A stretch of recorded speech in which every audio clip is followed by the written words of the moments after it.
তখনই রেনু রুমে ঢুকলো। খালার দিকে তাকিয়ে চোখ রাঙিয়ে বললেন, কি ব্যাপার? কত কাজ পড়ে আছে, সব রেখে কিনা কথা বলতে লেগে গেলা? কাজ সব কে করবে? খালা মুখটা ছোট করে আবারও শশা কাটায় মন দিলেন। আহানা বলল, আমাকে কি কাজ করতে হবে দিন, করে দিচ্ছি। রেনুমা ফুপুর থেকে চামচ নিয়ে মাংস নাড়তে নাড়তে বললেন, এখন থেকে কাজের প্রতি এত আগ্রহ দেখানো ভালো না। এমনিতেও তো বিয়ের পর এখানে থাকবে না, তাহলে শুধু শুধু দু একদিনে বুড়ো শ্বশুর শাশুড়ির সেবা যত্নের ভান করে কি লাভ? শান্ত রেগে কিছু বলতে যাবে তার আগে আহানা কথা বলা শুরু করলো। মা, আপনি বললে আপনার সাথে আজ রাতে ঘুমাই। রেনুমা মাংস চামচ দিয়ে নাড়ানো বন্ধ করে চমকে পিছনে ফিরে আহানার দিকে তাকালেন। স্পষ্ট মায়া প্রজ্বলিত হয়ে আছে আহানার সারা মুখে। রান্নাঘরের দেয়ালে বাম পাশে আর ডান পাশে দুটো বাতিতে স্পষ্ট দেখা যাচ্ছে আহানাকে, অথচ একটুখানি মেকআপও সে করেনি। কিন্তু তারপরে উনি কয়েক মিনিটের জন্য থম হয়ে গেলেন। এমন মায়ার চেহারা এর আগে তিনি দেখেননি। ফকফকা ফর্সাও না, আবার কালোও না। এই কেমন রূপ! আমার সায়নের যদি এমন একটা বউ থাকতো, সারাদিনে একবার ওর মুখের দিকে তাকালেই সকল মনের কষ্ট দূর হয়ে যেত। এই ভেবে উনি আবারও মাংস নাড়ায় মন দিলেন। শান্ত আর ফুপু তো অবাক আহানার প্রশ্নের উত্তর শুনে আর রেনুর চেহারার রিয়াকশন দেখে। ফুপু পোলাও বাটিতে নিতে নিতে বললেন, মা, এখন তোমার কিছু করতে হবে না, আমরা আছি না। যাও বাসাটা ঘুরে দেখো। শান্ত খালার থেকে 2 পিস শশা নিয়ে আহানার হাতে ধরে বেরিয়ে গেল। এবার গেল বাবার রুমে। বাবা রকিং চেয়ারে বসে পেপার পড়ছেন। সকাল থেকে সারাদিন তিনি পেপার পড়ার সুযোগ সময় দুটোই পান না। মাঝে মাঝে পান, তবে তখন পড়তে ভালো লাগে না। ওই যে রাতে পড়তে পড়তে একটা অভ্যাস তৈরি হয়ে গেছে তার। তাই এই রাতের বেলায় মনোযোগ দিয়ে পেপার পড়ছেন তিনি। শান্ত দরজায় দুটো টোকা দিতেই বাবা চমকে দরজার দিকে তাকিয়ে হেসে দিয়ে বললেন, আয় ভেতরে আয়। শান্ত ভেতরে ঢুকে বড় করে একটা শ্বাস নিয়ে বলল, বাবা, মায়ের গায়ের গন্ধটা আসতেছে। তুমি আবার মায়ের সেই পারফিউমটা দিয়েছ? হ্যাঁ রে, তোর মাকে আজ খুব মনে পড়তেছে। আজ থাকলে পুরো বাড়িটা মাথায় করে রাখতো সে। তার ছেলের বউ এসেছে, কতই না খুশি হতো সে। তাই পারফিউমটা দিয়ে তাকে অনুভব করতেছি, মনে হচ্ছে আমার আশেপাশেই আছে। পারফিউমটা শেষ হলে কিন্তু তোমাকে সে আবার কুমিল্লা যেতে হবে, কারণ সেই পারফিউমটা কুমিল্লার একটা ছোটখাটো কারখানায় তৈরি হয়। মায়ের পছন্দ তো নেই খুঁজছে, মাঝে মাঝে আমি অবাক হতাম।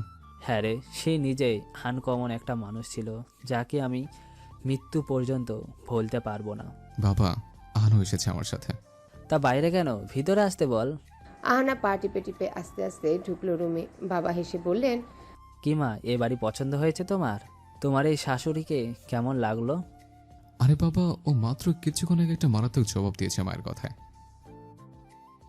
শান্ত বাবার বিছানায় লম্বা হয়ে শুয়ে একটা কুশন জড়িয়ে খিলখিল করে হাসতে হাসতে বলল, আহানা বলেছে সে আজ রেনু মায়ের সাথে ঘুমাতে চায়। বাবা রকিং চেয়ার থেকে পড়েই যাচ্ছিলেন কথাটা শুনে। উনিও হাসা শুরু করে দিলেন। আহানা দাঁত কেলিয়ে ওয়ার্ড্রোপের সাথে লেগে মুখ নিচু করে আছে। Brilliant, so much brilliant. আচ্ছা বাবা, তুমি পেপার পড়ো, আমি ওকে বাকি রুমগুলো দেখে আসি। ওকে যা। শান্ত আহানাকে নিয়ে সায়নের রুমের সামনে দিয়ে যাওয়ার সময় থেমে বলল বাইরে থেকে দেখতে। ভেতরে গিয়ে দেখলে মদের গন্ধ আর রুমের হাবিজাবি জিনিসের গন্ধে বমি আসবে। আহানা বলল তার এমনিতেও ইচ্ছা নাই। তারপর তারা গেল মিতুর রুমে। পুরো পিঙ্ক কালারের রুমটা, কোনায় একটা সিঙ্গেল বেড, সেটার বেড কাভার থেকে শুরু করে পর্দা আলমারিও পিঙ্ক কালার। বাচ্চাদের রুমের মতো মিতু বাথরুম থেকে বেরিয়ে আহানা আর শান্তকে দেখে চুপ করে তাকিয়ে রইল। শান্ত আর আহানা কিছু বলল না, সোজা হাঁটা ধরল। এবার তারা এসেছে বাগানে। আহানা ফুলগুলোতে ছুঁয়ে ছুঁয়ে দেখছে। শান্ত রিয়াজকে ফোন করলো।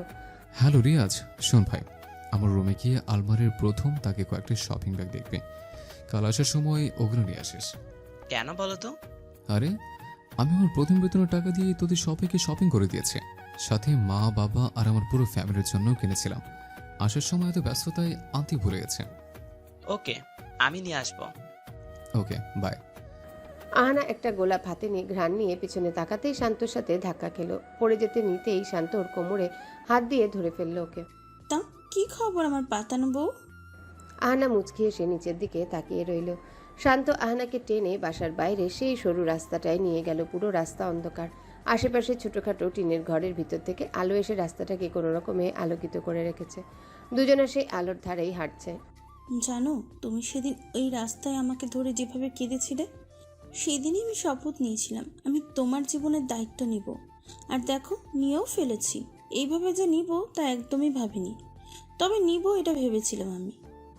আচ্ছা, আমরা এখানে থেকে গেলে হয় না বাবা মায়ের সাথে? শান্ত হাঁটতে হাঁটতে বড় একটা নিঃশ্বাস ফেলে বলল, না, এখানে থাকা পসিবল না। আমার মা হলে আমি বাধা দিতাম না তোমাকে, কিন্তু এখানে যারা আছে তারা তোমাকে আর আমাকে সুখে থাকতে দিবে না।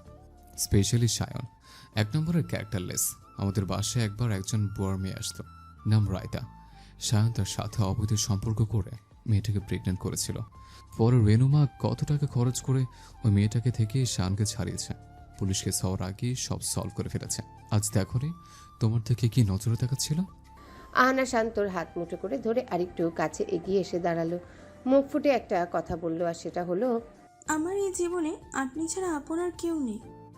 শান্ত হালকা হেসে হাতটা আহানার কাঁধে রেখে হাঁটতে হাঁটতে বলল। আমার তো তুমি আর বাবা ছাড়া কেউ নেই। শান্ত আহানাকে নিয়ে শান্তিনিবাসে আসলো। মায়ের কবরটাতে গিয়ে বসে পড়ল সে। আহানা দূর থেকে চেয়ে আছে। শান্ত মাটিতে হাত দিয়ে ঘষে নিয়ে কপাল লাগিয়ে কেঁদে দিল।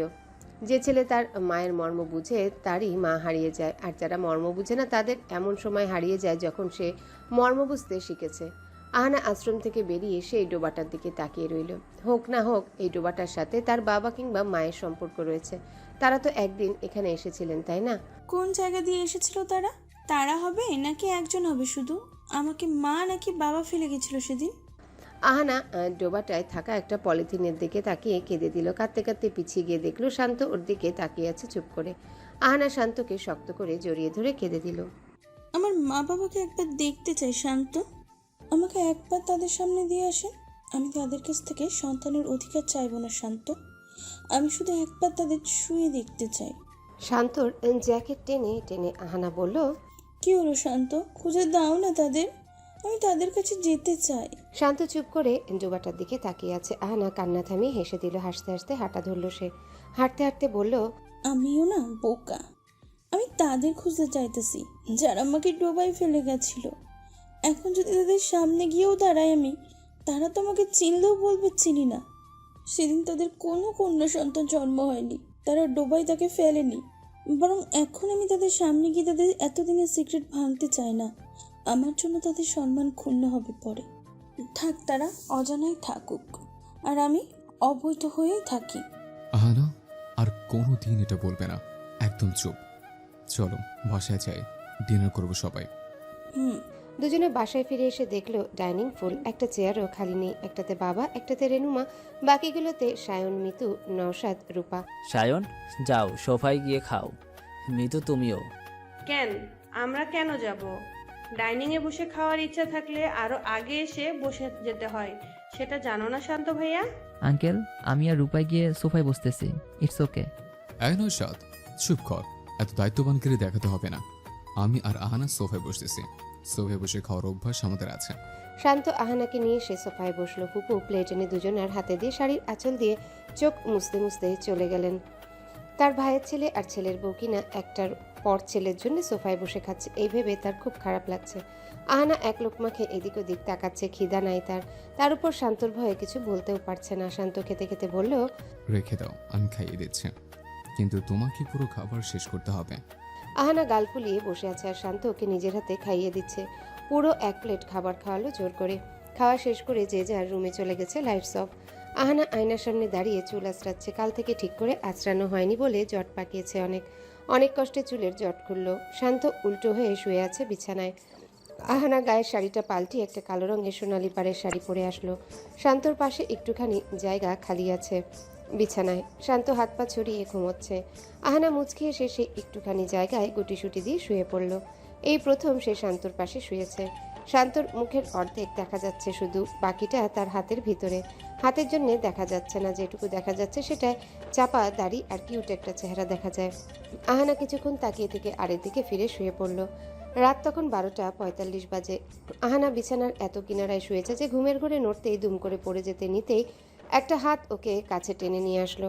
আহানা ভয় পেয়ে চোখ খুলে দেখলো শান্ত মুচকি হেসে চেয়ে আছে ওর দিকে। আহানা হেসে দিয়ে একটু সরে যেতেই শান্ত যেতে দিল না। হাত দিয়ে আহানার গলার উপর এসে যাওয়া মাথার চুলগুলো সরিয়ে দিচ্ছে সে। আহানা কী সব ভেবে উঠে বসে গেল। শান্ত উঠে বসলো। পুরো রুমের লাইট অফ, শুধু বাইরের ক্ষেতটার মাঝখানের পিলারটায় থাকা বাতিটার আলো আসতেছে রুমে। শান্ত এগিয়ে এসে আহানার ঘাড়ে মাথা ঠেকালো। আহানা হাত পা নাড়াচ্ছে, একবার বিছানার চাদর ধরছে, আবার নয়তো নিজের শাড়ির আঁচল। শান্তর স্পর্শে ভয় করছে হুট করে। শান্ত আহানার কোমরে হাত দিতে আহানা উঠে চলে গিয়ে দূরে দাঁড়ালো। কোমরে হাত দিয়ে কাগজটা বের করে পিছনে ফিরে বাড়িয়ে ধরল শান্তর দিকে। শান্তর পিছু এসেছিল, রাতে কাগজটা দেখে ভ্রু কুঁচকে বিরক্তি নিয়ে চলে গিয়ে আবারও শুয়ে পড়ল। আহানা থম হয়ে আছে। আমাদের তো বিয়ে হয়ে গেছে, তাহলে আমি কাগজ কেন দেখাইলাম? অবশ্য আমি এই বিয়ে মানি না বলেই তো দেখাইলাম। কিন্তু কাল তো শান্তকে। আহানা চুপ করে খাটের একপাশে এসে শুয়ে পড়ল। একটা কথা শুনেছিল সে, মন খারাপ করে শুলে নাকি জিন জড়িয়ে ধরে রাখে সারা রাত ধরে। 2 মিনিট বাদে কেউ একজন ওকে খুব সুন্দর করে জড়িয়ে ধরল, ওর গলায় মুখ গুজালো সে। আহানা ভয় পেয়ে এক চিৎকার দিয়ে উঠে বসলো। শান্ত তাড়াতাড়ি করে উঠে বসে ল্যাম্পশেড জ্বালালো। আহানা শাড়ির আঁচল দিয়ে মুখের ঘাম মুছে দেখলো পাশে শান্ত ছাড়া কেউ নেই। কি হয়েছে আহনা? ভয় পেলে কেন? আমি তো ধরলাম তোমাকে, এখন কি জড়িয়ে ধরতো মানা? আহানা স্বস্তির নিঃশ্বাস ফেলে এগিয়ে এসে শান্তকে জড়িয়ে ধরল।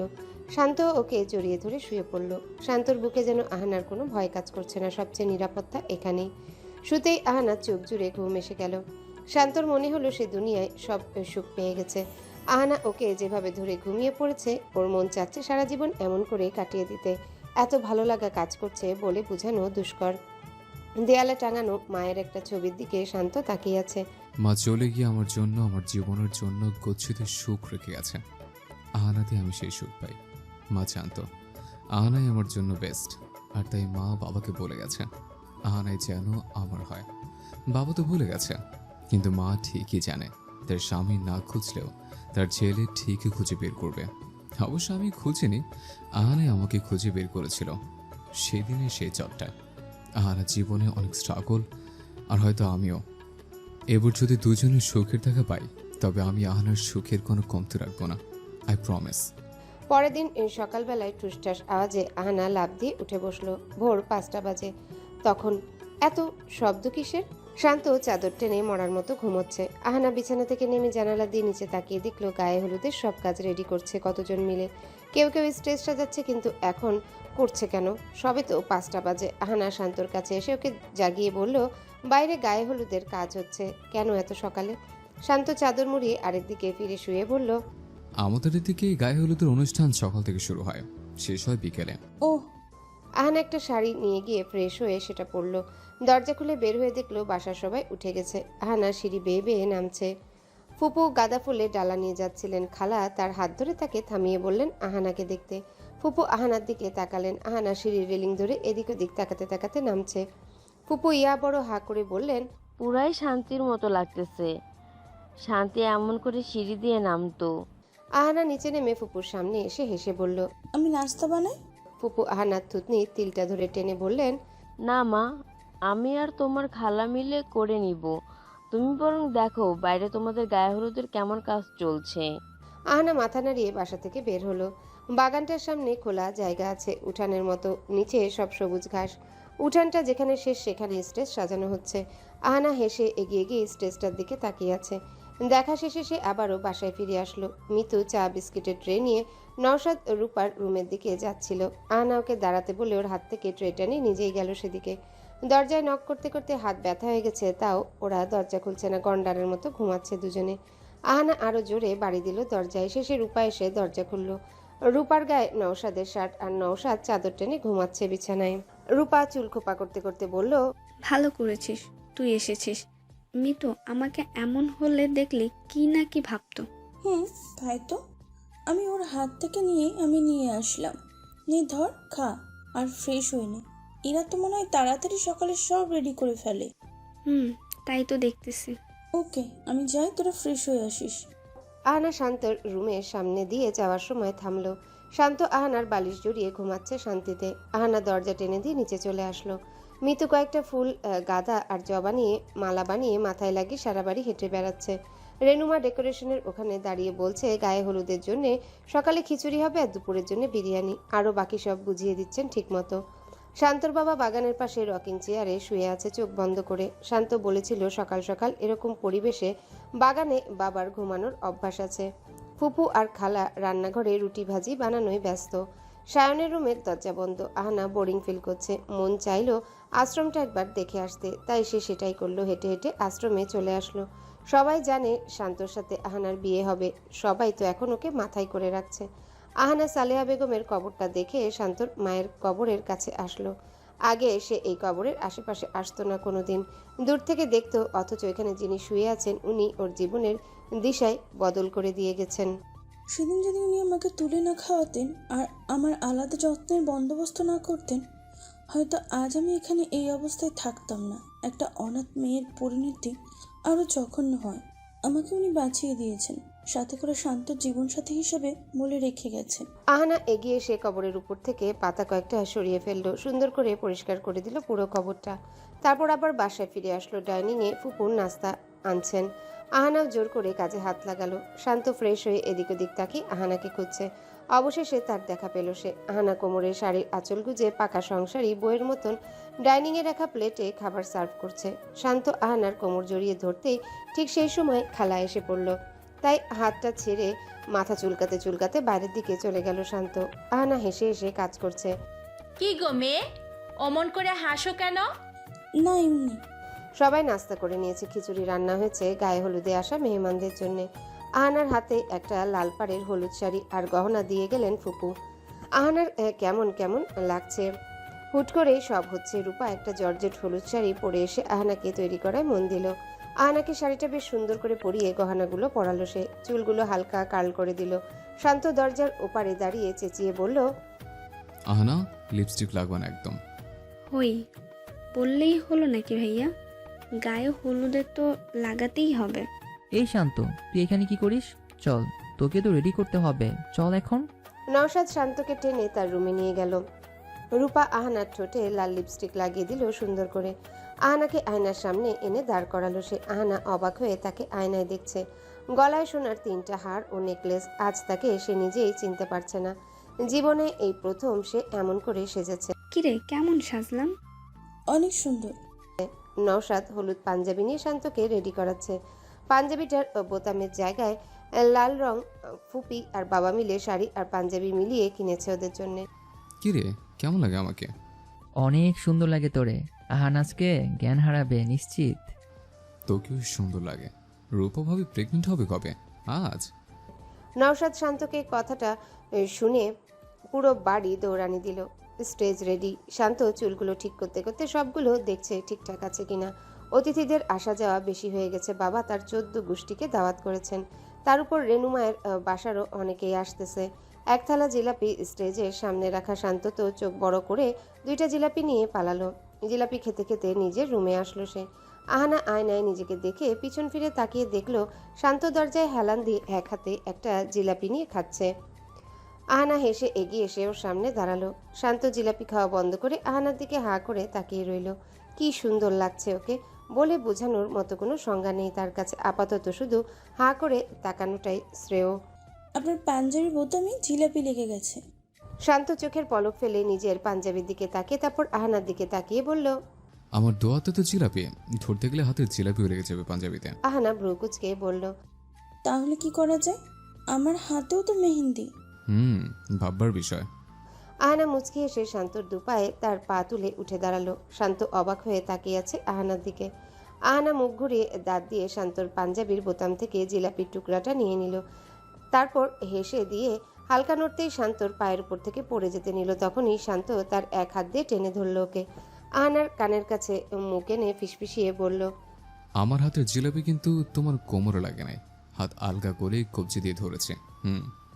আহানা হেসে নেমে চলে গেল সিঁড়ির দিকে। নওশাদ আর রূপা গান চালু করতেছে বাগানে গিয়ে। আজব, এটা চলতেছে না কেন? 2টা বাড়ি দাও। রূপা, এটা রিমোট নয় ওকে, যে বাড়ি দিলি চ্যানেল পাল্টানো যাবে। বেকুব মাইয়া কোথাকার। তুমি দেখিও, বাড়ি দিলে কাজ হবে। দুম দুম।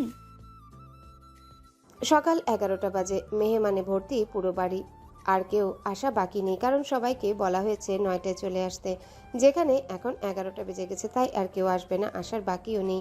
সবাই দখল করে নিয়েছে যার যার সিট। শান্ত সানগ্লাস পরে স্টেজে বসে আছে। নওশাদ ঝুলে শুয়ে উল্টে শান্তর ছবি তোলায় ব্যস্ত।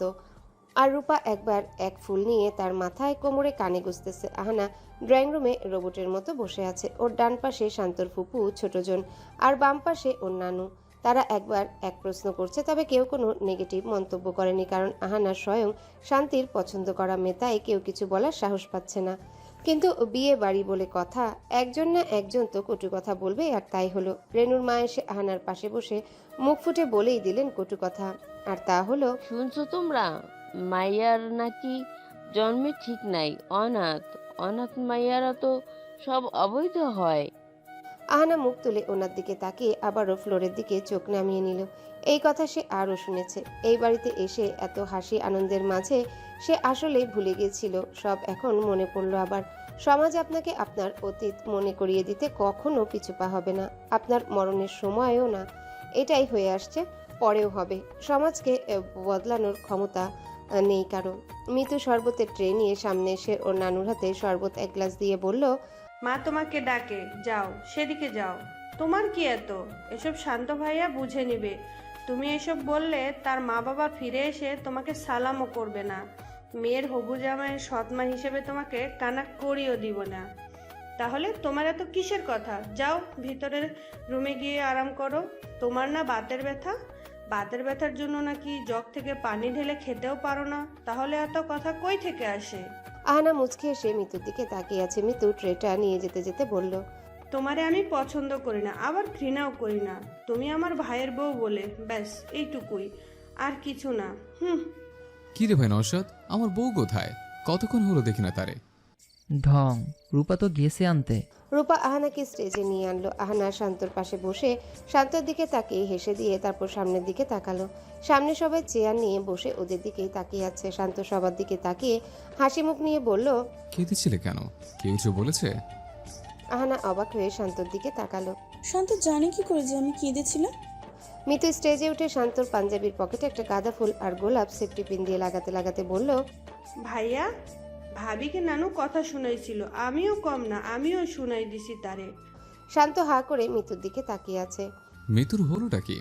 যে মেয়েটা আমার চোখের দিকে তাকিয়ে জীবনে কথা বলতো না, আর সেখানে এখন আমার সাথে বোনের মতো মিশে গেছে, যেমনটা আমি এত বছর ধরে চেয়েছিলাম।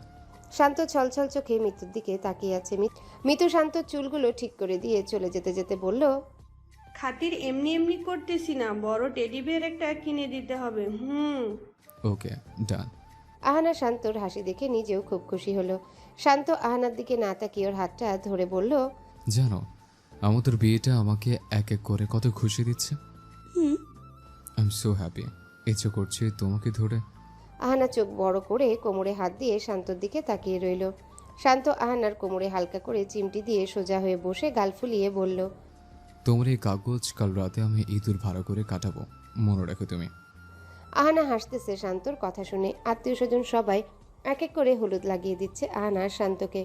বিকেল 5:30 বেজে গেছে। শান্ত কোমরে হাত দিয়ে বাঁকা হয়ে হাঁটছে। সকালে যে বসেছে আর সারাদিন গিয়ে এখন উঠল। কোমর ব্যথা হয়ে গেছে তার। ভাবছি বাবা তার 14 গোষ্ঠীকে ইনভাইট করেছে, কিন্তু এখন তো মনে হচ্ছে 20 গোষ্ঠীকেই দাওয়াত করেছে। তার উপর একজন একজন করেই গায়ে হলুদ লাগিয়েছে আমার। মা খো মা, একজন করে করে যদি 987 জন হলুদ লাগায় তাহলে কত ঘন্টা লাগে? হিসাব করিস না, আমি বলতেছি গোটা একদিন লাগবে। নওশাদ, তুই হাসছিস? উফ, আমি শেষ। শান্ত নিজের রুমে এসে দরজা লাগিয়ে বাথরুমে গেল গোসল করতে। এ কি, দরজা লক কেন? কে ভিতরে? আমি। তুমি? তুমি না তখন নিচে ছিলে, এখন এখানে এলে কি করে? বাহির হও, আমি ফ্রেশ হব। আমি গোসল করে নিয়েছি, এবার বের হব। আপনি সরুন। কেন সরবো? সত্যি বলছি সরুন, ওইদিকে ফিরে দাঁড়ান।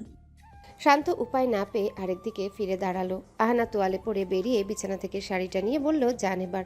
শান্ত বাথরুমে ঢুকতে ঢুকতে বলল, আয়না কিন্তু আমার সামনে ছিল। কি? আহানা আয়নার দিকে তাকিয়ে থ মেরে বিছানায় বসে গেল। ইস, কি লজ্জা। শান্ত গোসল করে বেরিয়ে দেখলো আহানা নেই। সুযোগ পেয়ে বিছানায় লম্বা হয়ে শুয়ে পড়ল সে। অনেক খাটাখাটনি গেছে, আর হাঁটা চলা কোনো মতেই সম্ভব না। হুদায় বিয়ের কাগজে সাইন করার জন্য মানুষ এত বড় বড় অনুষ্ঠান কেন করে কে জানে। সেই যার বিয়ে সে ক্লান্ত হয়ে বিছানায় শুয়ে পড়তে হয়। লাভ হলো কি? আমার এখন বর হিসেবে নাচানাচি করার সময়। আর এখন কিনা আমি ক্লান্ত হয়ে চিৎপটাং হয়ে গেছে। আহানা দৌড়ে রুমে ঢুকলো। শান্ত সবেমাত্র একটু ঘুমে বিভোর হচ্ছিল। আহানার আসার আওয়াজে জেগে লাফ দিয়ে উঠে বসলো সে। আহানা এদিক ওদিক সব জায়গায় কি যেন খুঁজছে। কি হয়েছে? কি খুঁজো? আরে আমি সেই কাগজটা গোসল করার সময় কোমর থেকে নিয়ে এখানে রাখছিলাম, এখন পাচ্ছি না। শান্ত চাদর মুড়ি দিয়ে আবারও শুয়ে পড়লো। ফালতু এই কাগজ নিয়ে কত ঝামেলা যে ক্রিয়েট হচ্ছে। অবশেষে আহানা কাগজটা খুঁজে পেল। খাটের নিচে ছিল। কাগজটা কোমরে ঢুকিয়ে বের হয়ে গেল রুম থেকে। সন্ধ্যা হয়ে গেছে, সবাই এবার লেগে গেছে বিয়ের আয়োজনে। আহানা সোফায় বসে আছে রূপার সাথে। রূপা ওকে বিয়ের ছবি দেখাচ্ছে, আর শান্ত মরার মতো ঘুমাচ্ছে তার রুমে।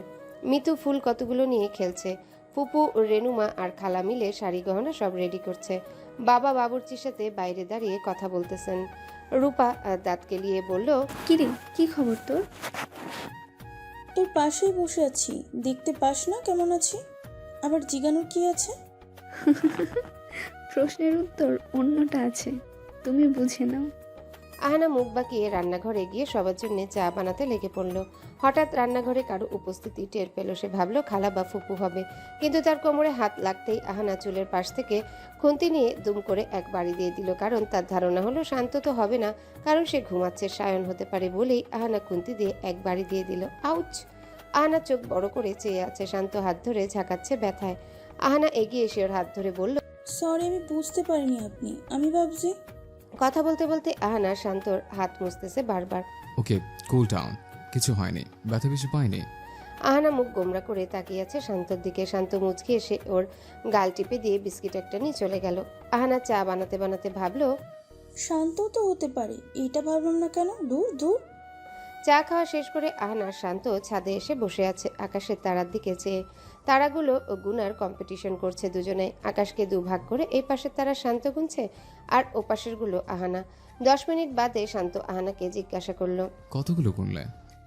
পারতাছি না, শুধু এলোমেলো হয়ে যায় হিসাব। এক কাতারে থাকলে গোনা যেত, কিন্তু ওগুলো তো সব ছাড়িয়ে ছিটিয়ে আছে। আচ্ছা, আপনি কতগুলো গুনলেন? 2109টা। বললেই হলো। আপনি এত শিওর দিয়ে কি করে বলতে পারলেন? আর আমি যদি বলি 10,001টা আছে, কার সাধ্য আছে সে গোনার? আমাকে ভুল প্রমাণ করতে গিয়ে সে জীবনের অর্ধেক সময় নষ্ট কেন করতে যাবে, তাও তারাও গোনার জন্য? তাও তো কথা। তাই আন্দাজ ঢেউ মারছি। আপনি পারেনও বটে। ওকে চলো, অনেক রাত হয়েছে, ঘুমাবো। কাল সকাল সকাল আবার বিয়ের কাজ শুরু হয়ে যাবে। শান্ত আহানার হাত ধরে রুমে ফিরে আসলো।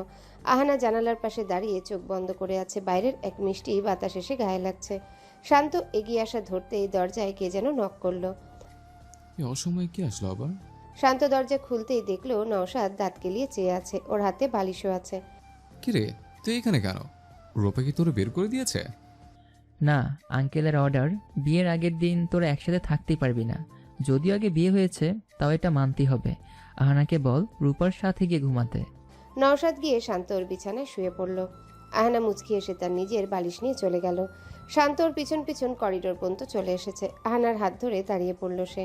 আহানা ভ্রু কুচকে বলল, কি হলো? যাচ্ছ? আচ্ছা যাও। শান্ত এগিয়ে এসে আহানার কপালে চুমু দিয়ে চলে গেল। আহানা কপালে হাত রেখে হেসে রূপার পাশে এসে শুয়ে পড়েছে। পরের দিন সকালটা ছিল খুবই মধুর। কোথা থেকে কোয়েল পাখি এসে ডাকছে, ঠিক জানালার পাশের একটা মেহগনি গাছে বসে। আহানা চোখ খুলেই হেসে দিল, আশা করি যেন আজ দিনটা ভালো যায়। কিন্তু না, বিছানা থেকে উঠে ফ্লোরে পা রাখতেই আহানার মনে হলো তার শরীরের সমস্ত শক্তি গায়েব। শরীর ভেঙে আসছে। সারা রাত ঘুমানোর পরও মনে হয় শরীর ক্লান্তিতে ভরা। মাথা ঘোরাচ্ছে, ঠিক তেমন লাগছে যেমন রক্ত দেওয়ার আগে লাগতো। অনেক কষ্টে উঠে মুখটা ধুয়ে রুম থেকে বেরিয়ে বাসার নিচে চলে আসলো সে। সিঁড়ি বেয়ে নামতে গিয়ে মনে হলো এই বুঝি পড়ে যাবে। শেষ সিঁড়িতে পা রেখে স্লিপ খেয়ে পড়েই যাচ্ছিল। সেই সাথে সাথে সিঁড়ির রেলিং ধরে নিজেকে সামলে নিল আহানা।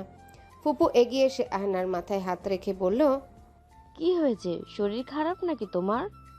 না পপু, ঠিক আছে, এমনি একটু ক্লান্তি লাগতেছে, আর কিছু না, ঠিক হয়ে যাবে। এক এক করে বাসার সবার কাজের গতি আর ভাব দুটোই বদলে যাচ্ছে। আহানা সেই কখন থেকে রূপার রুমে বসে আছে। রূপা আর শান্তর কিছু কাজিন মিলে আহানাকে সাজাচ্ছে। আহানা সকাল থেকে একটিবারের জন্য শান্তকে দেখেনি। শান্তকে তার চাচাতো ভাইরা নওশাদ মিলে সাজিয়ে ফেলেছে। রিয়াজ আর সূর্য এসে গেছে সাথে। শান্ত শপিং ব্যাগগুলো নিয়ে এসেছে। শান্ত মায়ের জন্য আনা শাড়ি আর চুড়ি নিয়ে আশ্রমের দিকে চলল। আহানা রেডি হয়ে বেরিয়ে সোজা শান্ত রুমে এসে দেখলো শান্ত নেই, শুধু দুইটা ছেলে দাঁড়িয়ে ফোনে ছবি দেখাচ্ছে একজন আরেকজনকে। শান্তকে না দেখতে পেয়ে মন খারাপ করে আবারও রূপার রুমে চলে আসলো আহানা। মনে হয় কত বছর ধরে ওকে দেখা হয় না, ভালো লাগছে না কিছুই। শান্ত মায়ের কবর এসে দেখলো কবর পরিষ্কার করা। ম্যানেজারকে জিজ্ঞাসা করে জানতে পারলো আহানা পরিষ্কার করেছে কাল। মায়ের কবরের পাশে এসে বসলো সে, প্যাকেটগুলো একপাশে রেখে কিছুক্ষণ চেয়ে রইল। মা জানো, এগুলো আমি আমার প্রথম বেতনের টাকা দিয়ে কিনেছি। সবার আগে আমি তোমার জন্য উপহার কিনেছি। তোমার পছন্দ হয়েছে তো? আজ তো আমার বিয়ে, তোমার পছন্দ করে আহানের সাথেই তো তুমি অনেক খুশি, তাই না? আমিও খুশি, যাকে ভালোবেসেছি তাকে নিজের করে নিতে পারবো আজ। তাও তোমার কারণ হয়েছে, তুমি তো ঠিক করে গেছিলে আহানাকে, তাই না? আহানা কেমন মেয়ে তা তো তুমি জানো, আর তাই আমাকে আমার করে দিয়ে গেছো। আমি তোমাকে ভালোবাসি আর তুমি আমাকে। আর দেখো, আমার এত সুখের সময় তুমিই নেই, অথচ এই সুখটার পিছনে সম্পূর্ণ তোমার হাত, তোমার ক্রেডিট। একবার এসে দেখেছ, তোমার ছেলের সামনেও আসিও। তোমার ছেলে তোমাকে একবার দেখতে চায় মা। কথাগুলো বলে শান্ত উঠে চলে আসলো। উকিল এসে গেছেন কাগজপত্র নিয়ে। আহানার মা বাবার নামের জায়গায় সালেহা বেগম এবং তার স্বামীর নাম দেওয়া হয়েছে। শান্ত সোফায় বসে আছে, ওর চারিপাশে বাবা, নওশাদ, সায়ন আর শান্তর কাজিনরা। শান্ত পেপারে সাইন করে দিয়েছে, এবার পেপারটা গেছে আহানার কাছে। আহানা বড় করে একটা নিঃশ্বাস ফেলে সাইন করে দিল। অবশেষে বিবাহ সম্পূর্ণ। আহানা এখনও শান্তকে দেখেনি, শান্ত আহানাকে দেখেনি। আহানার মন খারাপ এই ভেবে যে সে শান্তকে সারাদিন এখনও দেখতে পারেনি, আর তার উপর শরীরও ভালো লাগছে না। শান্তর মন খারাপ এই দিনে মা তার কাছে নেই, মাকে খুব মনে পড়ছে আজ। মেহমানরা সব এক এক করে রুমে এসে আহানাকে দেখে চলে যাচ্ছেন। আহানাকে আজ লাল একটা বেনারসি পরানো হয়েছে, সাথে নেটের ঘোমটা। গয়নাগাটি তো আছেই, হাত ভর্তি চুড়ি, আর শান্ত লাল পাঞ্জাবির উপর গোল্ডেন কালারের কোটি পরেছে। বিকাল হতে মেহমান কমে আসলো। আহানাকে শান্তর রুমে এনে বসিয়েছে রূপা। বাসর সাজানো হয়েছে কিছুক্ষণ আগে। রূপা নওশাদ মিলে সাজিয়েছে, পুরো গোলাপ দিয়ে সাজানো, শান্তর পছন্দ মতো। আহানার সেদিকে খেয়াল নেই, বারবার শুধু দরজার দিকেই তাকাচ্ছে সে। অপেক্ষা করতে করতে শুয়ে পড়ল আহানা। এদিকে শান্ত নড়তেও পারছে না, তাকে তার বাবা চাচা চাপড়ে ধরে সোফায় বসিয়ে রেখেছে। দুনিয়ার সব অতীতের কথা বলে যাচ্ছেন তিনি। মুক্তিযুদ্ধে কি করেছিলেন সেগুলা বলছেন। নওশাদ দুবার এসে শান্তকে ছুটাতে চেয়েছিল, এখন উল্টা নওশাদও ফেসে গেছে। দু হাত দিয়ে এপাশে শান্তকে আর ওপাশে নওশাদকে ধরে তিনি বক্তৃতা দিচ্ছেন। তো আমি একদিন বাসা থেকে বের হওয়ার সাথে সাথে দেখলাম সামনে দিয়ে পাকিস্তানি সেনাবাহিনী যাচ্ছে। আমি কি ভয়টাই না পেয়েছিলাম সেদিন। সাথে সাথে গোয়াল ঘরে লুকিয়ে পড়েছিলাম। আমাকে তারা দেখতে পায়নি। তারা চলে যাওয়ার পর আমি মাঠে ফিরে গেছি। বাবার জন্য চাল আর ডাল নিয়ে মা রেঁধে দিছিল। নওশাদ চাচার পিছন দিয়ে মাথা বাঁকিয়ে শান্তর দিকে তাকিয়ে মুখে হাত দিয়ে হেসে যাচ্ছে। শান্ত হাত দিয়ে তার মাথা চুল টানছে। রাত 8টার দিকে চাচার কথা বলা শেষ হলো। শান্তর ঘুম এসে গেছিল। নওশাদ তো সোফায় ঘুমিয়ে গেছে কাহিনী শুনতে শুনতে। পরে রূপা ফিরে এসে ওকে টেনে রুমে নিয়ে গেছে। শান্ত ঘাড়ে হাত দিয়ে চাপতে চাপতে নিজের রুমে ফিরে আসলো। লাইট অফ কেন? শান্ত লাইট জ্বালালো। লাইট অন করে দেখলো আহানা বিছানার এক কোণায় শুয়ে আছে হাত পা গুটিয়ে। শান্ত হেসে দিয়ে পুরো রুমটার দিকে তাকালো। খুব সুন্দর করে সাজিয়েছে নওশাদ আর রূপা মিলে। হঠাৎ করে পিছন থেকে নওশাদ এক ধাক্কা মেরে ওকে রুমে ঢুকে বাইরে দিয়ে দরজা লাগিয়ে দিল। এতক্ষণ পর সুযোগ পেলি বইয়ের কাছে আসার, আর এখন আবার ড্যাব ড্যাব করে রুমই দেখে যাচ্ছিস। হারামি একটা। তা বলে ধাক্কা দিবি? আমার আর একটু জন্য হার্ট অ্যাটাক হতো। শান্ত পিছন ফিরে আহানার দিকে তাকালো। পা টিপে টিপে ওর পাশে এসে হাঁটু গেড়ে নিচে বসলো। আহানার থুতনির তিলটা ধরে টেনে দিয়ে সেখানে কামড় বসিয়ে দিতেই আহানা ভয় পেয়ে উঠে বসে পড়ল। ভালো করে চেয়ে দেখলো শান্ত বসে আছে হাঁটু গেড়ে। ভয়টা চলে গেল সাথে সাথে। খুশি হয়ে আহানা বিছানা থেকে নেমে গিয়ে শান্তকে জড়িয়ে ধরল শক্ত করে। কি হয়েছে, ভয় পেলা? আপনি কোথায় ছিলেন সারাদিন? আমি আপনাকে একেবারের জন্য দেখতে পাইনি। একবারও কি আমাকে দেখতে মন চায়নি আপনার? চেয়েছে, কিন্তু সময় পায়নি, তার জন্য সরি। 1 মিনিট, তোমার গা কাঁপতেছে কেন? শরীর খারাপ নাকি? না, এমনি একটু দুর্বল লাগতেছে। খেয়েছিলে কিছু? দুপুরে রূপা এনে দিয়েছিল খাবার। তারপর থেকে কিছু খাওনি? আমার খিদে নেই তো। চুপ। শান্ত দরজার কাছে গিয়ে নক করতে লাগলো বারবার। কেউ নেই, যে যার রুমে চলে গেছে। আমি বললাম তুমি ঠিক আছি, আমার খিদে নেই। এবার শান্ত ফোন নিয়ে নওশাদকে ফোন করে আনালো। কি রে ভাই, সবে না তোকে ঠেলে ঠুলে ঢুকালাম, আবার কি চাই? বাইরে কিছু রেখে গেছেন নাকি ভাই? আমি এনে দিব। হারামি, দরজা খোল। অনেক কিছুই খায়নি। দুপুর থেকে ওর জন্য খাবার আনবো। তুই থাক, আমি খাবারের ব্যবস্থা করতেছি। ওকে। আহানা গাল ফুলিয়ে খাটে বসে আছে। এবার তার নজর গেল রুমের দিকে। রুমটা তো বেশ সাজানো হয়েছে। বাহ, কি সুন্দর গোলাপ। মনে হয় গোলাপের মেলা বসেছে, আমি তো খেয়ালই করিনি। শান্ত দরজা থেকে সরে গিয়ে আয়নার সামনে দাঁড়িয়ে পাঞ্জাবির উপর কোটিটা খুলে ফেলল। নওশাদ খাবার এনে দরজা খুলে খাবারের প্লেট শান্তর হাতে দিয়ে চোখ মেরে চলে গেল সে। শান্ত হাত ধুয়ে এসে আহানার পাশে বিছানায় গোল হয়ে বসলো। আহানাকে জোর করিয়ে পুরো প্লেটের পোলাও মাংস খাইয়ে দিল সে। তার একটা কথা, সেটা হলো খাওয়া দাওয়া যেন বেশি বেশি করে। আহানা দরজার দিকে তাকিয়ে একটু নড়ে চড়ে বসলো। শান্ত হাত ধুয়ে এসে নিজের পাঞ্জাবি খুলতেছে এবার। আহানা ঢোক গিলে কোমর থেকে কাগজটা নিয়ে চেয়ে রইল। শান্ত আয়নায় চোখ রেখে বলল, আমি তোমাকে জোর করবো না, ঘুমিয়ে পড়ো। কথাটা বলে শান্ত আহানার পাশে এসে শুয়ে পড়ল। আহানা কাগজটার দিকে একবার তাকাচ্ছে, আবার শান্তর দিকে। শান্ত চ্যাপটা হয়ে শুয়েছে, পুরো পিঠ তার উপরের দিকে। আহানা শান্তর পিঠের দিকে তাকিয়ে বসে আছে। ঠিকই এই ডিসিশনের দায়িত্ব আমার উপর দিয়ে নিজের শান্তিতে ঘুমোচ্ছে, এদিকে আমি কি করব? আহানা কাগজটা ল্যাম্প শেডের উপর রেখে শান্তর দিকে তাকালো, তারপর লাইটটাও অফ করে দিল। পুরো রুম অন্ধকার। আহানা চুরির ঝুনঝুন আওয়াজটাই হচ্ছে শুধু। বসে বসে অন্ধকার এসে নিজের চুড়িগুলো খুলছে। শান্তর ঘুমের যেন ডিস্টার্ব না হয়, তাই লাইটও জ্বালায়নি। সাথে আস্তে আস্তে চুড়ি খুলে যাচ্ছে। অন্ধকারে কানার মতো চুড়িগুলো সব খুলেছে সে। এবার সমস্যা হলো গলার নেকলেসগুলো নিয়ে। ওগুলো টানতে টানতে হাত গলা ব্যথা হয়ে গেছে, কিন্তু সেগুলো খোলাই যাচ্ছে না। বাধ্য হয়ে সে লাইট জ্বালালো আবার। শান্ত ঘুমাচ্ছে, তবে হাবভাব দেখে মনে হয় না এখন ঘুমে বিভোর সে, কারণ রাত 8:30টায় সময় শান্ত কোনোদিনও ঘুমায় না। আহানা শান্তর পিঠে হাত রেখে ওকে জাগানোর চেষ্টা করলো। শান্ত সাথে সাথে মুখ তুলে বলল, কি? ওই আসলে নেকলেসগুলো খুলতে পারছি না। আচ্ছা। শান্ত উঠে এক এক করে নেকলেসগুলো সব খুলে দিয়ে আবারও দুম করে শুয়ে পড়ল। আহানা ভ্রু কুচকে তাকিয়ে আছে ওর দিকে। এতদিন রোমান্টিক মুড দেখে আর আজকে না তাকাচ্ছেও না। এসব ভেবে তারপর শুয়ে পড়ল আহানা। ল্যাম্পশেডের উপর এর কাগজটার দিকে তাকিয়ে থেকে কাগজটা বল পয়েন্ট দিয়ে চাপা দিয়ে শান্তর দিকে ফিরে ওকে জড়িয়ে ধরলো শক্ত করে।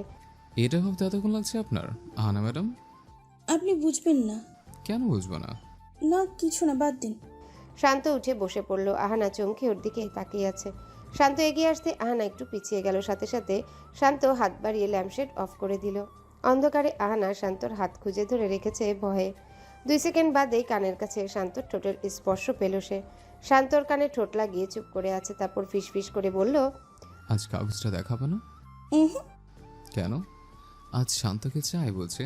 আহানা আর কিছু বলল না, চুপ করে জানালার বাইরের দিকে চেয়ে রইল। ক্ষেতের মাঝখানে থাকা পিলারটার যে বাতিটা জ্বলছে সেটারই আলো আসতেছে এখন রুমে।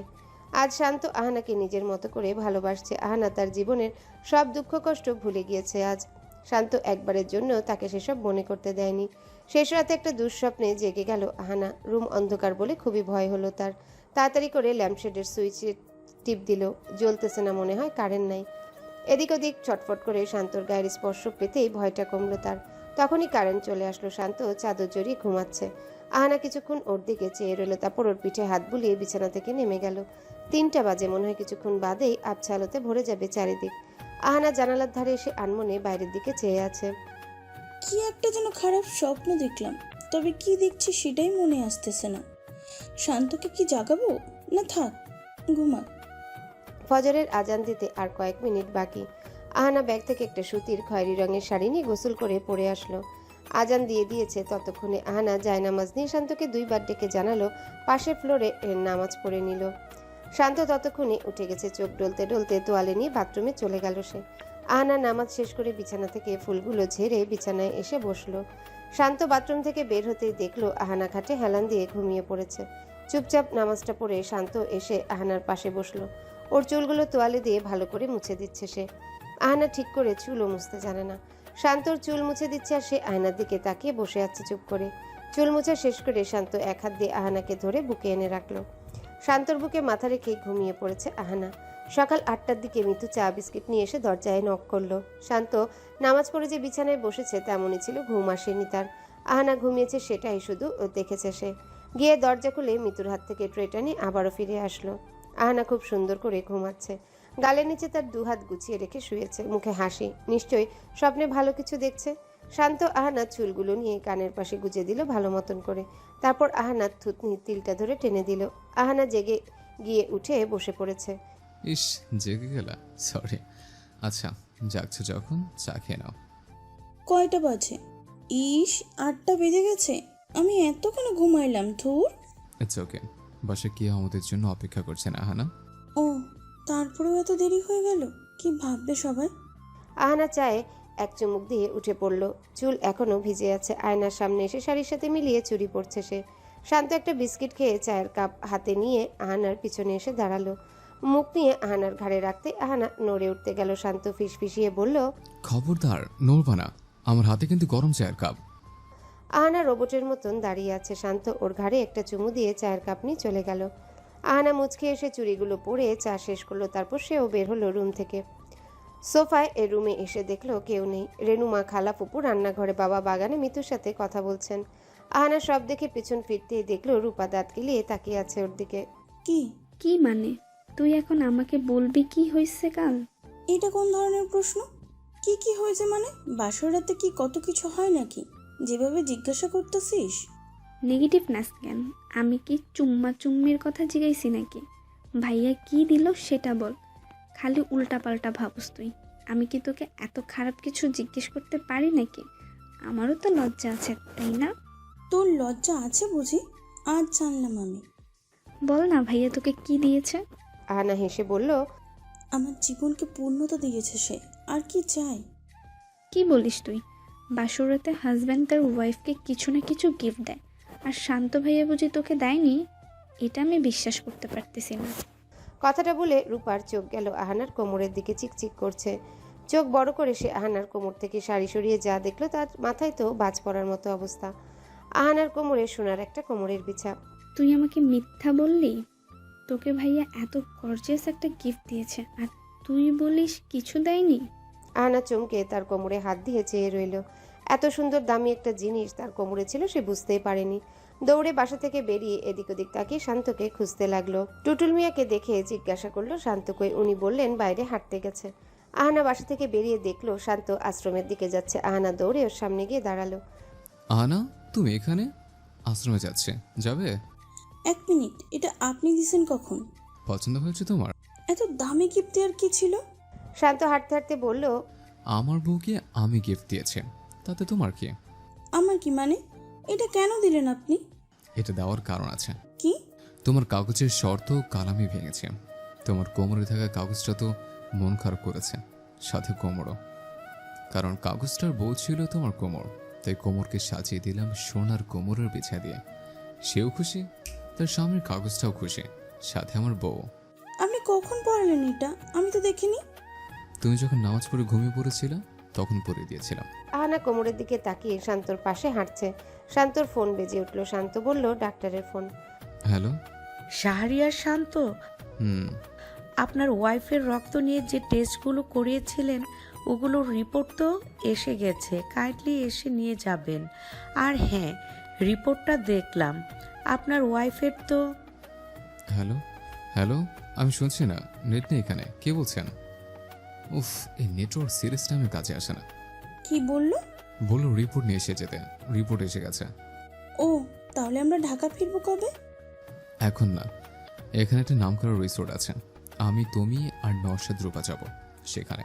কয়েকদিন ঘুরে সোজা ঢাকায় ফিরবো। আহানা হাঁটতে হাঁটতে হঠাৎ থেমে গেল। শান্তর হাত ধরে ফেলেছে।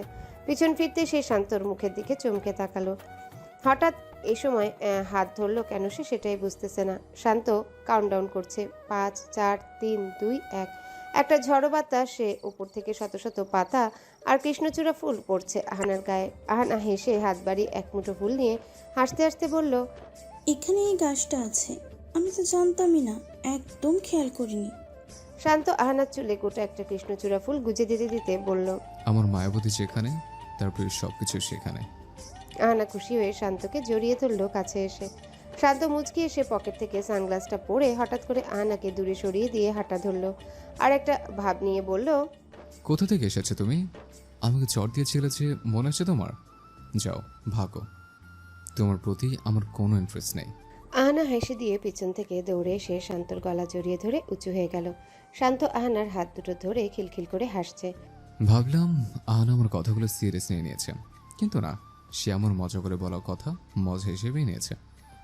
যদি তুমি ভালোবাসো ভালো করে ভেবে এসো, খেলে ধরা কোনোখানে রবে না, আমি ছুঁয়ে দিলে পরে অকালে ঝরে যাবে, গলে যাবে যে বরফ গলে না। আমি গলা বেঁচে খাবো, কানের আশেপাশে রব, ঠোঁটে ঠোঁটে রেখে কথা হবে না। কারো একদিন হব, কারো এক রাত হব, এর বেশি কারো রুচি হবে না। আমার এই বাজে স্বভাব কোনোদিন যাবে না। যাওয়ার দরকার নেই, আমার এই বাজে স্বভাবহালা শান্তকেই চাই। তাই? হুম। আচ্ছা চলো, আশ্রমের বাচ্চাদের সাথে আজ নাস্তা করব। ওকে। দুজনে মিলে আশ্রমে ঢুকে বাচ্চাদের রুমে আসতেই বাচ্চারা দৌড়ে এসে ওদের হাত পা ধরে দাঁড়িয়ে পড়ল। শান্ত হাঁটু গেড়ে বসে ওদের কয়েকজনের গাল টিপে দিল, তারপর ওদের পাশে বসলো। শান্ত এসেছে শুনে ম্যানেজার মিলে বাকি কর্মচারীরা ভালো নাস্তার ব্যবস্থা করলো। শান্ত বাচ্চাদের সাথে খেলতে খেলতে বলল সবার জন্য একই খাবারের ব্যবস্থা করতে। আরিফ আঙ্কেল খুশি হয়ে দরজার পাশে দাঁড়িয়ে আহানা শান্তকে দেখে যাচ্ছে। আজ শান্তিমা থাকলে কতই না ভালো হতো, সব কিছুই আছে, শুধু ওনার কমতিটা রয়ে গেছে। শান্ত একটা পুচকিকে উঁচু করে ধরে ঘোরাতে ঘোরাতে বলল, মা আছে, মায়ের ছোট বাচ্চাদের মাঝে আছে। এরা এখনো অবুঝ, এদের দ্বারা এখনো কোনো পাপ হয়নি। আমার মা এদের মাঝে আছে, দেখুন না এদের মুখের হাসি আমার মায়ের হাসির মতন। আমি এদের দিকে তাকালেই আমার মাকে দেখতে পাই। আমার মায়ের দুটো প্রাণ ছিল, একটা আমি আর একটা আশ্রমের সব কয়টা অনাথ সন্তান। আমার মা এদের খুব ভালোবাসত। আহানা আশ্রমের বাইরের পিলারটা ধরে ডোবাটার দিকে তাকিয়ে আছে। হঠাৎ করে মাথার ভেতর টনটন শুরু হয়ে মাথার ভেতর জ্বালা পোড়া শুরু হয়ে গেল। অস্বস্তি লাগছে অনেক। আহানা, হুম। আসো নাস্তা করবা। তুমি আবার সেখানে গেছো? আহানা শান্তর সামনে এসে ওর হাত ধরে বলল, একটা জিনিস চাইবো, দিবেন? সব তোমার। এই ডোবাটা আমার নামে করে দিন। কি করবে? আমি ডোবাটায় মাটি ফেলে ভর্তি করে একটা পার্ক তৈরি করব এখানে আশ্রমের বাচ্চাদের জন্য। তাদের খেলার জন্য আশ্রমে তেমন কোনো সুব্যবস্থা নেই। আর আর আর আবার কোনো মা বাবা তাদের অবৈধ সন্তানকে ফেলতে আসলে ডোবায় ফেলবে না, পার্কে ফেলে যাবে। সে বড় হলে কেউ তাকে বলতে পারবে না যে তোমাকে তো ডোবায় ফেলে গেছিল, বলবে তোমাকে পার্কে রেখে গেছে। একটু হলেও তো সম্মান থাকবে, তাই না? শান্ত আহানার মাথা ধরে ওকে কাছে টেনে আনলো। ঠিক আছে, আমি এখানে পার্ক বানিয়ে দেব। ধন্যবাদ। আহানা আর শান্ত নাস্তা করে বের হতেই দেখলো নওশাদ আর রূপা এসেছে আশ্রমে। কিরে শান্ত, রিসোর্টে কবে যাবি তোরা? আমার আর তর্স হয়েছে না। তোরা বললে আজ দুপুরে খেয়ে রওনা দেব। রিসোর্ট এখান থেকে 10 মিনিটের পথ। ভাইয়া, আমি একটা কথা বলি। আমরা এখন তো সকালের নাস্তা করেছি, এখন গেলে কেমন হয়? রূপা, আজ তো বউ ভাত। তাই তো। আচ্ছা, তাহলে আমরা বরং দুপুরে যাব। চারজনা মিলে সেই সরু পথটা ধরে হাঁটছে। সামনে নওশাদ আর রূপা, পেছনে শান্ত আর আহানা। সরু পথটার দুপাশে বিরাট বিরাট ঝাউ গাছ আর দুপাশে ধানের ক্ষেত, পথটা মাটি। আহানা পথের দিকে চেয়ে হাঁটছে, মাঝে মাঝে চুলগুলো কানে গুজে দিচ্ছে আর শান্ত পকেটে হাত ঢুকিয়ে সেন্টার ফ্রেশ চিবাচ্ছে। নওশাদ জায়গাটা ভিডিও করায় ব্যস্ত। রূপা একটা পকেট মিররে আইব্রো ঠিক করছে হেঁটে হেঁটে। আহানা কাদায় পা দিতেই পা আটকে গেল আর সে দুম করে পড়ে যেতে নিতেই শান্ত ধরে ফেলল ওকে। আহানা মুখ তুলে চেয়ে দেখলো শান্ত আরেক দিকে তাকিয়ে আছে। আহানা হেসে ওর হাত জড়িয়ে ধরে আবারও হাঁটা ধরলো। বাসায় এসে দেখলো অনেক মেহমান এসে গেছে। তাড়াতাড়ি করে আহানার শাড়ির আঁচল নিয়ে মাথায় ঘুমটা দিয়ে নিল। সবাই আহানার থুতনি ধরে টেনে বলছে, বাহ কি সুন্দর। আহানা দাঁত কেলিয়ে তাকিয়ে আছে ফুপু আর বাকিদের দিকে। আহানা, ওমা কি সুন্দর কোমরের বিছা দিয়েছো তুমি। আমি তো একদমই খেয়াল করিনি, অনেক সুন্দর এটা। তাই না ফুপু? কি কিউট, তাই না? তুই এত লাফাস কেন? ও আচ্ছা, তাহলে এটা তুই দিয়েছিস? জি, আর কি দিবে? বাহ, পছন্দ তো মাশাআল্লাহ। বউ কোমরের বিছাও। বৌভাতের অনুষ্ঠানটা জমজমাট হয়েছে নওশাদ, রিয়াজ আর সূর্যের কারণে। ওরা লুঙ্গি ডান্স দিয়েছে, তার উপর ঘোড়ার গাড়ি করে 1 কিলোমিটার ঘুরেছে। তাদের ইচ্ছা পূরণ হলো অবশেষে। 3টা বেজে গেছে। নওশাদ, রূপা আর শান্ত আহানা বাবা আর পরিবারের সবাইকে বিদায় জানিয়ে বেরিয়ে পড়ল রিসোর্টের উদ্দেশ্যে। রিকশায় বসে আহানা বাইরের ঝাউগাছগুলো দেখছে আর শান্ত গালে হাত দিয়ে আহানাকেই দেখে যাচ্ছে শুধু। হঠাৎ ডাক্তারের কথা মাথায় আসতেই তাকে কল করলো সে। ওমা, তার দেখি ফোনই নট রিচেবল বলতেছে। আজব তো। 10-12 মিনিটের মধ্যেই ওরা রিসোর্টে পৌঁছে গেল। দোতলা দালানের রিসোর্টটা, কমলা রঙের দালান, পাশ দিয়ে একটা বট গাছ অনেক উঁচুতে উঠে গেছে। আহানা দোতলার বারান্দাটার দিকে চেয়ে আছে, কারণ সেই বারান্দায় দাঁড়ালে অনায়াসে বট গাছটা ছোঁয়া যাবে। আহানা মনে মনে ভাবছে কিরকম লাগবে তখন। শান্ত আহনার তাকানো দেখে উপরের তলার চাবিটা নিল ম্যানেজারের থেকে। নওশাদ রূপাও দোতলায়, তবে তারা বাম পাশের ইউনিটে। সেখান দিয়ে সবুজ ঘাসে ঘেরা মাঠের মতন জায়গা দেখা যায়। রূপা বটগাছটা খেয়াল করেনি, করলে পাগল হয়ে যেতে ডান পাশের ইউনিটের জন্যে। শান্ত আর আহানা রুমে ঢুকলো দোতলায় এসে। রুমটায় ঢুকে আহানা কোনো দিকে না তাকিয়ে বারান্দায় চলে আসলো। মাথা উপরে তুলে বটগাছটার শেষ সীমানা পর্যন্ত দেখছে সে। গাছটায় সিঁড়ির মতো ডিজাইন করা মনে হচ্ছে। আহানা হাত দিয়ে জায়গাটা চেপে দেখলো ওঠা যাবে কিনা। মজবুত দেখে হেসে শান্তকে ডাকতে যাবে তার আগে শান্ত এক লাফে বারান্দা থেকে গাছে উঠে গেল। আহানা ভয় পেয়ে মুখে হাত দিয়ে দাঁড়িয়ে আছে। আরে ভয় পাও কেন? আসো, তুমি আসো, আমার হাত ধরো। না, আমার ভয় করে। আমি আছি না? আহানা হেসে শান্তর হাত ধরল। শান্ত একটানে ওকেও গাছের উপরে নিয়ে আসলো। একজনের দাঁড়ানোর জায়গা আছে আর সেটাতে শান্ত দাঁড়িয়ে আছে, আর আহানা তার গায়ে ভর দিয়ে কোনো রকমে দাঁড়িয়েছে। আহানা, দেখো সাপ। সাপের কথা শুনে আহানা চিৎকার করে শান্তকে চেপে ধরল। হাসতেছেন কেন? তার মানে মিথ্যা? আহানা শান্তকে ধরে কয়েকটা কিল বসিয়ে দিল। কেউ দরজায় নক করতেছে মনে হয়, চলো বারান্দায় নেমে যায়। শান্ত আহানার হাত ধরে ওকে নামিয়ে তারপর নিচে নামলো। গিয়ে দরজা খুলতেই দেখলো নওশাদ দাঁড়িয়ে আছে। পরনে হাফ প্যান্ট, টি শার্ট, চোখে চশমা, পায়ে স্যান্ডেল। একটা ভাব নিয়ে দাঁড়িয়ে আছে সে। ও আবার হাতে একটা ফুটবলও আছে। কি রে নওশাদ, কি হয়েছে তোর? এরকম শুটকি বাচ্চার মতো ব্যাগ হয়ে দাঁড়িয়ে আছিস কেন? শরীর খারাপ? ধুর হারামি, খেলতে যাব চল। তোকে তাই তো ডাকতে আসলাম। খেলবো? কই? আরে রিসোর্টের চারপাশে খোলা জায়গা আছে, আমি আর তুই ফুটবল খেলবো সেখানে। গোলকিপার কি হবে? আমাদের বউর আছে না। তোর মাথা গেছে, ও অসুস্থ, এত দূরদূরি পারবে না। তাহলে বল কি খেলবি? ভাইয়া আমি বলি। বলো। কানামাছি খেলবো। হ্যাঁ, এটা বেস্ট হবে। ব্যাস, সবাই মিলে রিসোর্ট থেকে বেরিয়ে আসলো খোলা মাঠে। আহানা তার একটা ওড়না নিয়ে এসেছে সাথে করে। শান্ত সেন্টার ফ্রেশ চিবাতে চিবাতে বলল, তার আগে চোখ বাঁধবে কে? সবাই দাঁড়াও গোল হয়ে, আমি বের করতেছি। অপু 10, 20, 30, 40, 50, 60, 70, 80, 90, 100। রূপা তুমি চোখ বাঁধবা। ধুর, রূপাকে আহানা চোখ বেঁধে দিল। চরকার মতো ঘুরছে সে। নওশাদ ওকে চিমটি কেটে কেটে পালাচ্ছে বারবার। অবশেষে রূপা শান্তর হাত ধরে বলল, এটা নওশাদ? তারপর চোখ থেকে ওড়না খুলে দেখলো শান্ত দাঁত কিলিয়ে তাকিয়ে আছে। নওশাদ রাগে ফুলছে। তুমি আমাকে চিনলে না? কথাটা বলে নওশাদ এক দৌড়ানি দিল রূপাকে। দৌড়াতে দৌড়াতে দুজনেই হাঁপিয়ে গেল। তারপর কিলাকিলি করে আবারও ফেরত আসলো। এবার চোখ বাঁধবে নওশাদ। রূপা আহানার হাত নিয়ে নওশাদকে ধরিয়ে দেওয়ার আগে নওশাদ রূপার হাত ধরল। রূপা তো লজ্জায় শেষ। না, এটা তো আমার রূপা না। রূপার হাত তো এত খসখসে না। আমার রূপার হাত তো একদম নরম। এবার আমি আহানার হাতটা ধরে হেসে বললাম, এই তো আমার রূপা। তোমার মাথা, বেয়াদব, অসভ্য। নওশাদ জিভে কামড় দিয়ে এক দৌড় দিল। এই, তোরা কি শুধু মারামারি করবি? এখনো তো আমরা চোখ বাঁধলাম না। এবার শান্ত বাঁধল। রূপা আহানাকে অনেক দূরে নিয়ে দাঁড় করিয়ে রেখেছে। তারপর নওশাদের হাত নিয়ে শান্তর হাতে ধরিয়ে দিল। শান্ত দাঁত বের করে বলল, এই হাতের আর গরিলার হাতের কোনো তফাৎ নাই। এটা তো মাস্ট নওশাদের হাত। কি বললি তুই? তোর চোখ বাঁধাই থাক, যতক্ষণ আহানাকে চিনতে পারিস তুই। এবার রূপা নিজের হাত ঘষে মেজে শান্তর সামনে গিয়ে দাঁড়ালো। শান্ত রূপাকে টাচও করলো না, শুধু মুচকি হেসে বলল, রূপা সরো। রূপা এবার আহানাকে দাঁড় করিয়ে আহানার পেছন দিয়ে নিজের হাত এগিয়ে এনে শান্তর হাতে সামনে নিল। শান্ত রূপার হাত ধরল না, সে তার হাত এগিয়ে নিয়ে আহানার ঠোঁট স্পর্শ করলো। আঙ্গুল দিয়ে ঠোঁটটা এলিয়ে দিয়ে হেসে বলল, এটা আহানা। ভাইয়া কেমনে বুঝলেন? কেউ কেউ তো হাত ধরেও চিনে না, আর আপনি কিনা ঠোঁট ধরে চিনতে পারলেন? আহানা ছোট লিপস্টিক দেয়নি, তাই চিনেছি আমি। ওর শ্বাস নিঃশ্বাস সবকিছুর সাথে পরিচিত আমি। ও আচ্ছা, নওশাদ দেখে কিছু শেখো। শান্ত চল, এই পুকুরে মাছ ধরবো আমরা। চল। আর আমরা? তোমরা তাকা তাকা দেখো। শান্ত আর নওশাদ পুকুরের মালিকের সাথে কথা বলে জাল নিয়ে এসে হাজির। রূপা পিক তুলছে, কারণ শান্ত আর নওশাদ লুঙ্গি পরে সেটা পেঁচে উদম গায়ে পুকুরে নেমেছে। আহানা মুখে হাত দিয়ে আরেকদিকে ফিরে দাঁড়িয়ে আছে। প্রচণ্ডভাবে লজ্জা করছে তার। এর আগে সে শান্তকে এমন বেশে দেখেনি। আর শান্তকে উদম গায়ে দেখলে তার নিজেরই গায়ে কাটা দেয় শুধু।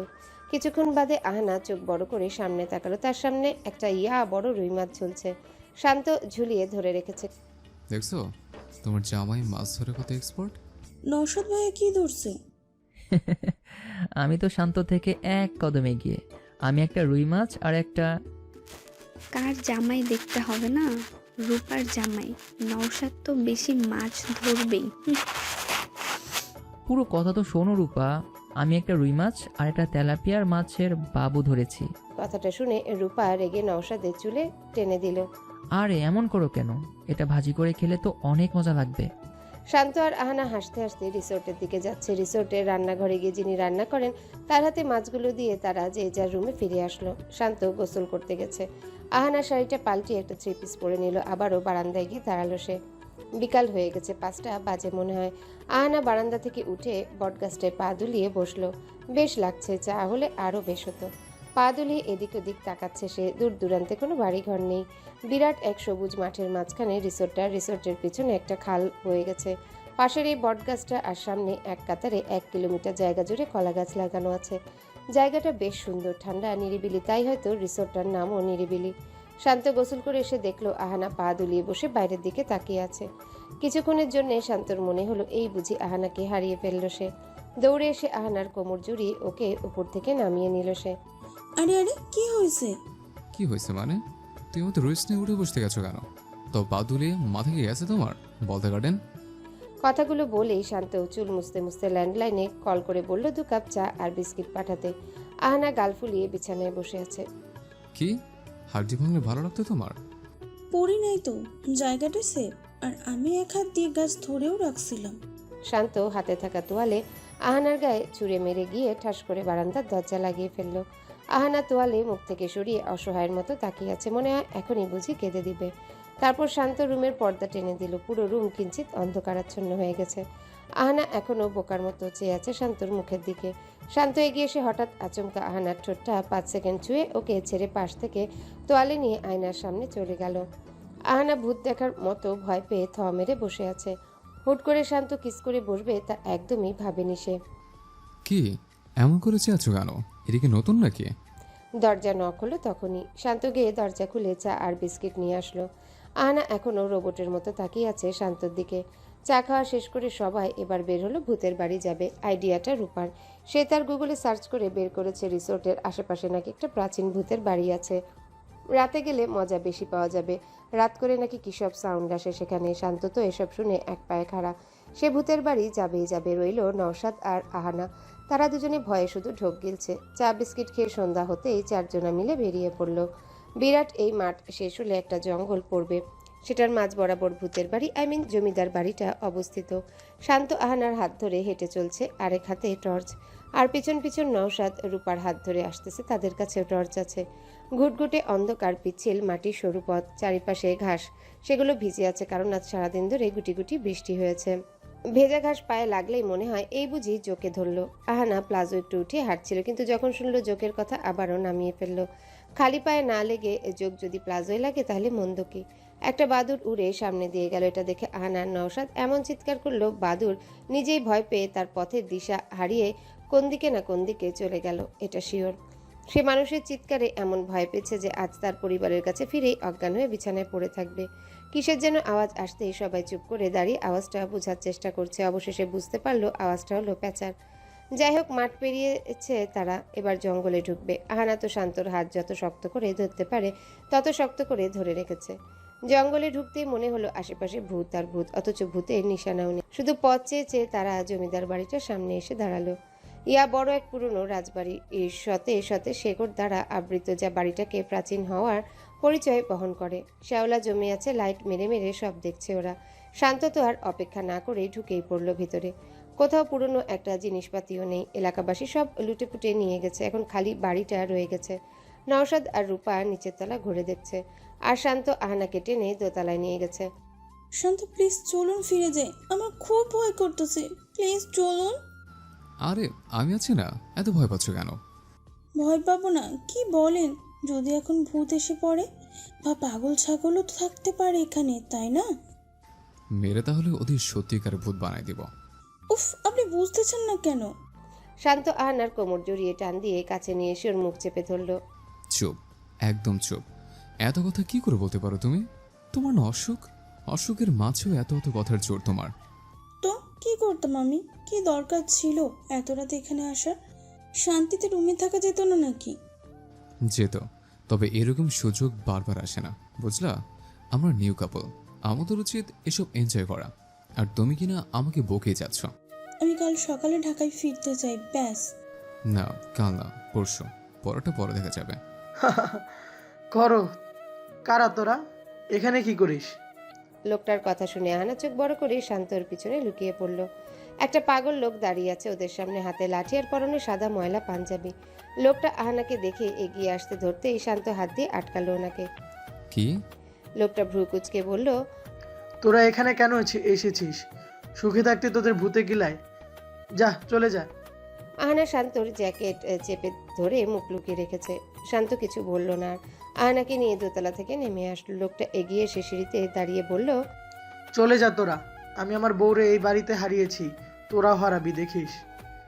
শান্ত থেমে গিয়ে আহানার হাত শক্ত করে ধরে নওশাদ আর রূপাকে ডাক দিল। কি হলো ভাইয়া? আচ্ছা রূপা, অনেক দেখা হয়েছে, চলো আমরা ফিরে যাই। রাত বেশি হয়ে গেলে বিপদ বাড়বে। আর এই লোকটাকে সুবিধার মনে হচ্ছে না আমার। ভাইয়া কি বলো? পুরো বাড়িটা তো দেখাই হলো না। লাগবে না, থাক। হ্যাঁ শান্ত, ঠিক বলতেছিস তুই, চল যাই। রূপা মন খারাপ করে সেও সায় জানালো নওশাদ আর শান্তর সিদ্ধান্তে। সবাই মিলে আবারও রিসোর্টের উদ্দেশ্যে হেঁটে চলেছে। অবশেষে তারা জলদি পা চালিয়ে রিসোর্টে পৌঁছেও গেল। আহানা হাত পা ধুতে ধুতে বলল, আমার কথায় কানই দিন না আপনি। দিলে আজ এত কষ্ট করে জমিদের বাড়ি গিয়ে সন্ধ্যাটা বরবাদ করতে হতো না। ঘুরলেই মন ভালো হয় না, আপন মানুষের পাশে বসে থাকলেও মন ভালো হয়ে যায়। কে বোঝাবে আপনাকে? আপনি তো আমার কথা বুঝতেই চান না। শান্ত জ্যাকেট খুলে টি শার্টটাও খুলে আয়নায় নিজের পিঠ দেখছে। জঙ্গলের মাঝ দিয়ে হেঁটে যাওয়ার ফলে পোকামাকড় কিছু একটা মনে হয় কামড় দিয়েছে, তাই তোয়ালে নিয়ে গোসল করতে চলে গেল সে। আহানার কথায় কান দিল না। আহানা বিছানায় এসে বসে আছে, চাদর মুড়ি দিয়ে বারান্দার দিকে তাকালো। পাগল লোকটার কথা মনে পড়ে ভয় লাগলো ওর। যদি এখন সেই লোকটা এই বটগাছ ধরে এখানে এসে যায়, কি করব তখন আমি? শান্ত তো এমনিতেও বিকালবেলায় সব বন্ধ করে দিয়েছিল আমি গাছে উঠেছিলাম বলে। আমি তাও খুলছি বারান্দার দরজা বটগাছটা দেখার জন্য। বটগাছটা দেখতে হবে না আর। আহানা উঠে গিয়ে বারান্দার দরজাটা লাগিয়ে দিল, পর্দাও টেনে দিল। লাগবে না বারান্দায় যাওয়া, গা এখনো গুলিয়ে আসতেছে আমার। আবার এসে বিছানার মাঝখানে বসে চাদর গায়ে পেঁচিয়ে গাপটি মেরে বসে রইল সে। যত দোয়া দুরুদ আছে সব পড়া শেষ। শান্ত বাথরুম থেকে বের হলে ওকে জড়িয়ে বসে থাকবে, তাহলে ভয় চলে যাবে। শান্ত কয়েক মিনিট বাদেই বের হলো। বেরিয়ে দেখলো আহানা চাদর মুড়ি দিয়ে ঢুলছে। কি হয়েছে? ভূতে ধরলো নাকি তোমাকে? না, যদি ওই লোকটা এসে যায়। আরে কিছু হবে না, ওই লোকটা ওখানেই থাকে।